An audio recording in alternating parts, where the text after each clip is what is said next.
na escola especialmente, mas também em outros espaços de educação não formal, o cinema consegue dar vida à educação.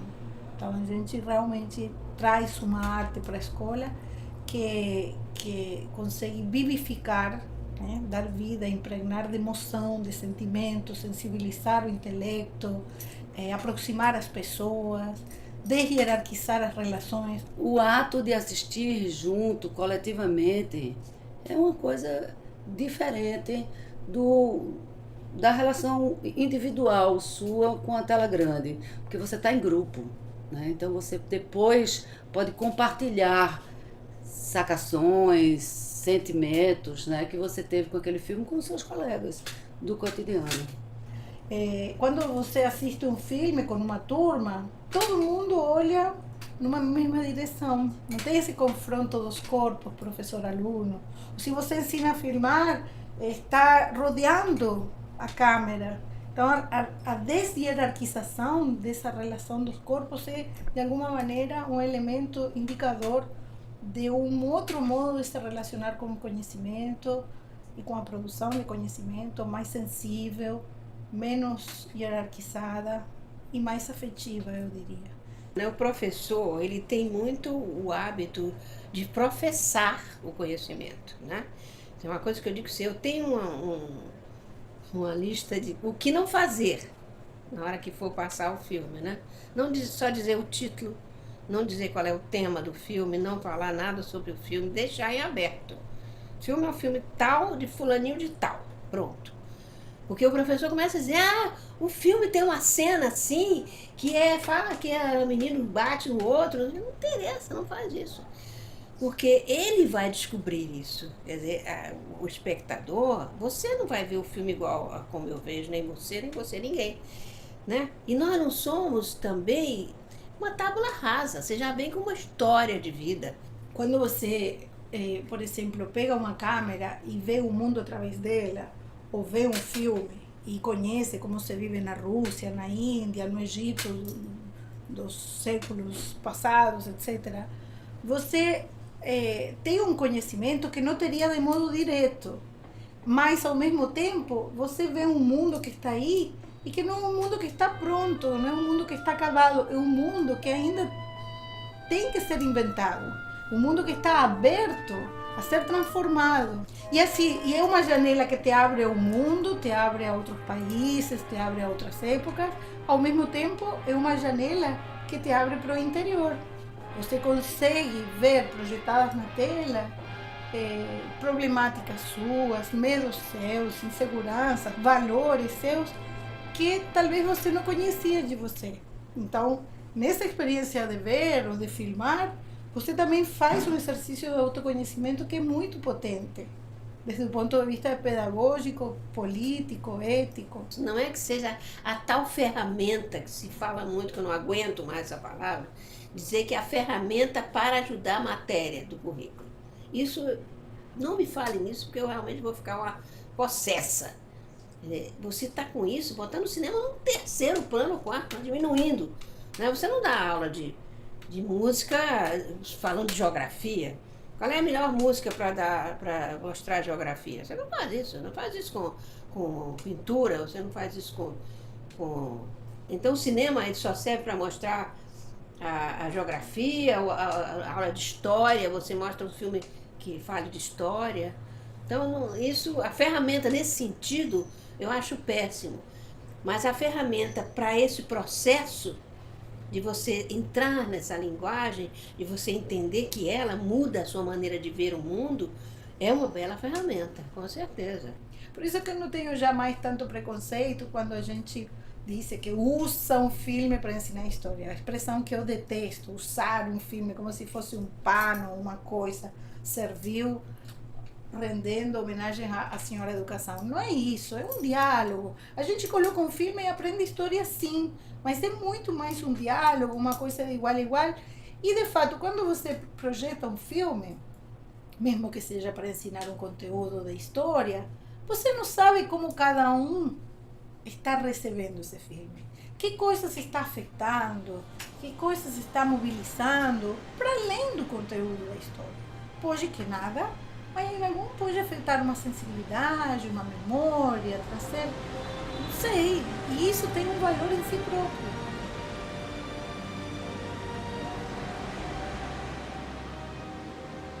Eduardo Galeano tem um conto, né, da criança que vai ver o mar pela primeira vez, Diego, e quando chega no alto da duna e vê o mar, fala, pai, me ajuda a ver, que eu acho que é arrepiante, né, porque que nos dera sermos a todos os docentes esse pai, né, na escola ter um pouco essa função de ajudar a ver para além da opacidade da tela.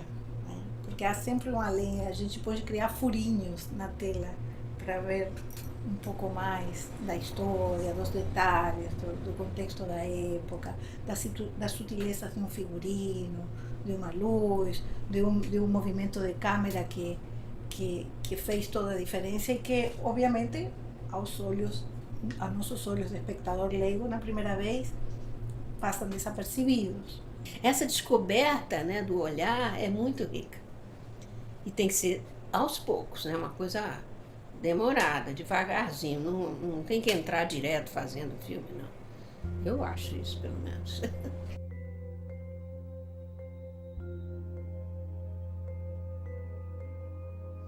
Começar primeiro com os filmes simples, né? Porque a criançada está muito acostumada com o filme de aventura, de muita ação, do cinema americano. É toda uma formação cultural até isso já, né? Então eu trabalho sequências pequenas, né, de início, meio e fim, com filmes pequenos, curta-metragens mais fáceis. E eu não tenho medo de trabalhar os primitivos primeiro com eles, entendeu? Chaplin, entendeu? Os curtas do Chaplin, eles verem como uma coisa simples, né? E diferente do que eles estão acostumados a ver, funciona também, né? Para quebrar um pouco esse olhar meio acostumado que está a ver o que se vê de filme de ação.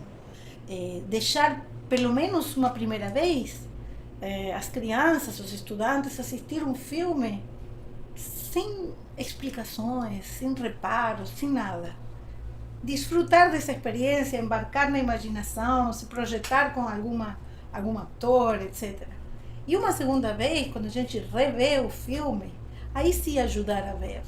Aí parar o filme e antes de explicar, perguntar: o que vocês viram aqui? O que chamou a atenção? Por que é interessante este plano? Vamos parar o filme aqui. Como você faria o plano seguinte? Porque não é apenas uma análise crítica do filme o que ajuda a ver. É também uma análise criativa. Você pode fazer seu espectador um autor na imaginação. Então você perguntar, bom, agora ela sai correndo atrás dele, que vai pegar o avião para nunca mais se encontrar. Pronto, o filme terminou aqui, agora o diretor é você. Como seria o plano seguinte? Invente um plano. O que mudança você faria para este final desta história? O que alteraria, por exemplo, a altura da câmera neste plano? Alteraria a paleta de cores? Ou alteraria a luz? Ou alteraria a ordem? Eu começo com o início de tudo, né? Porque hoje a criançada ela já pega tudo pronto, né? Você tem celular, você tem filme com celular, com internet, ele já domina de uma maneira incrível. E ele precisa ficar um pouco humilde para ver que como começou não era assim. Né? Voltar um pouco, vamos se colocar nesse homem da caverna, esse primeiro que não se comunicava. Como é que ele se comunicava?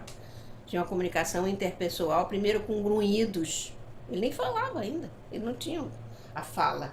Então a gente retoma um pouco isso.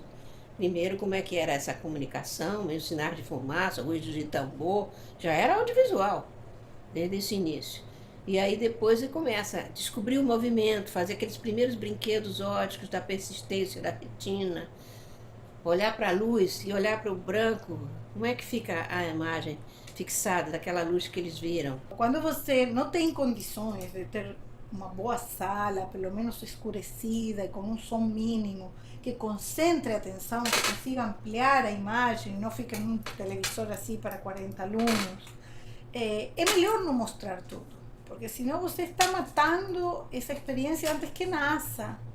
E aí o ideal seria realmente que esse filme depois vá para casa, a pedido deles. Acho que a biblioteca hoje tem que albergar livros e tem que albergar filmes, né? Tem que ser um espaço com um fone de ouvido onde também se possa assistir filmes, um pequeno computador, uma televisão, numa pequena cabine, às vezes improvisada, com um estante de livros, mas de alguma maneira que preserve um pouco assim, que não tenha tanta luz.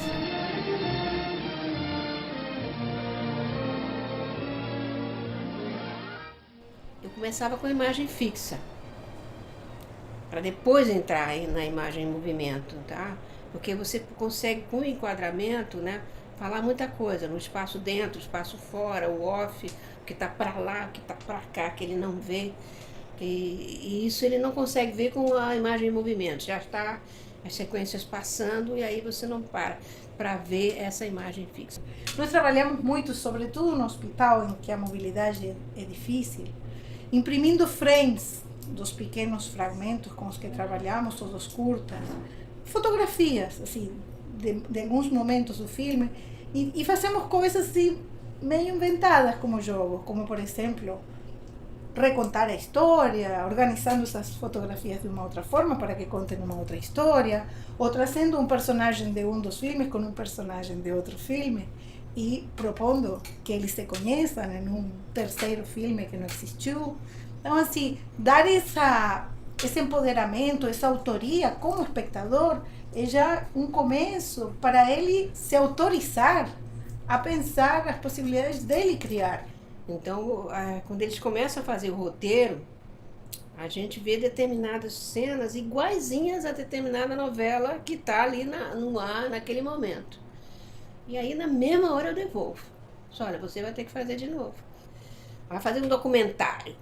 Aí ele se coloca no repórter, que aqui vocês estão vendo a casa que desmoronou, não sei o que. O ponto de vista totalmente igual do repórter da Globo. Acredito que quando você faz um enquadramento, quando você consegue, como se faz na tela do cinema ao assistir um filme, ou numa câmera ao filmar, você sabe que aquilo que você está vendo é parte de um todo muito maior, que existe, embora você não veja ou não conheça. Isso é tremendamente pedagógico.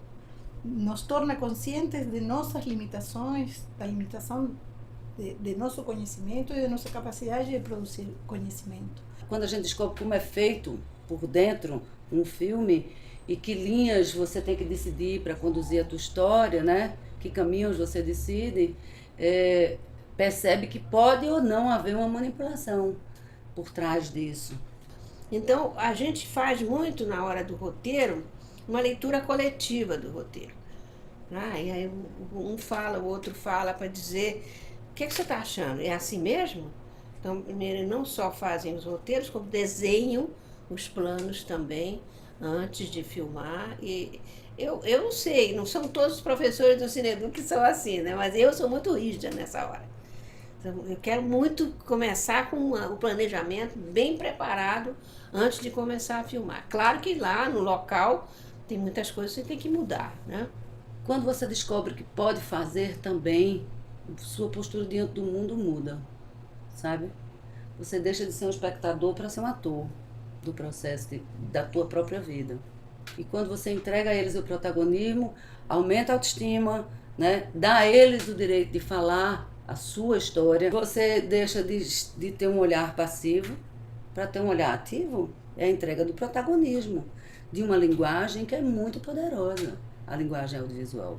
E a gente tem experimentado, e cada vez mais, né, com o cinema, que de fato a escola se torna um grande cenário para experiências criativas, quando ela se deixa permear, se deixa impregnar pelo cinema e o abraça, né, com os seus diferentes sujeitos, sejam eles professores, estudantes, funcionários.